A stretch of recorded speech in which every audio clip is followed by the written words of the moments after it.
Na, Halilaj papi mindenkinek, én nem Szomkakas vagyok, és itt van velem Grandmaster. Sziasztok! Beszélj!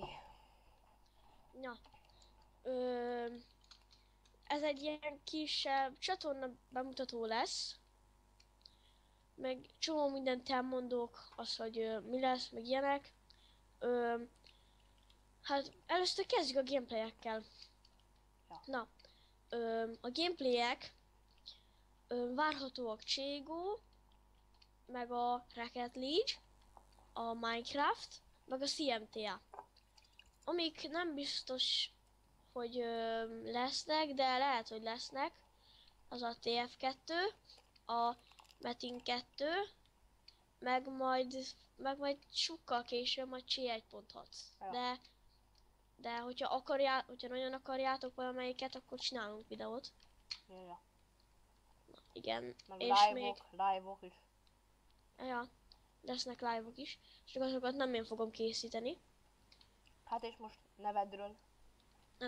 Ja, igen, nevemről.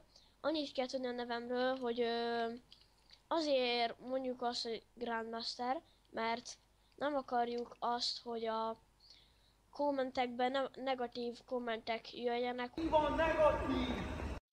Ilyen szarnevet nem lehet kitalálni. Ja. És ja, ezért. Majd elmondjuk, hogy keletkezett ez a név. Hát ja, mondjuk azt, hogy úgy keletkezett, hogy még régen, amikor én még olyan 6 éves voltam, ugyanúgy gépeztem. Nem tudtam írni, meg ilyenek. És hát akkor Metin kettőztem, és mindig beírtam ilyen hülyeségeket így. Például az, hogy mindenféle betűket, aztán ez a név jött ki, és azért ez a nevem. Igen. Ja. Hát az én nevem is Ja. ugye a videókban Gaverka, azt nem tudom, hogy találtam ki, de mikor bemutatkozok, ugye Szomkakas. Szóval úgy találtam ki, hogy akkor még C1.6-oztam. Az volt a nem, hogy Best of Csirke.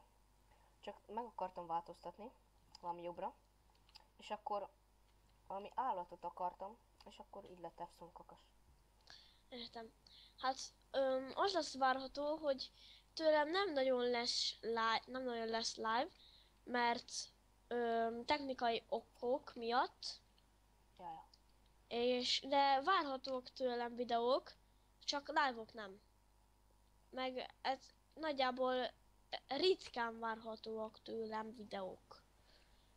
Mert öm, mert technikai okok miatt. Igen. Igen. És nem akarom híresztelni a CMTA Live, meg tudjátok, stb. Ja, igen. Hát ez a csatorna bemutató ennyi lett volna. Én itt voltam. Sziasztok! Én Szomkakas, Halilaj papi.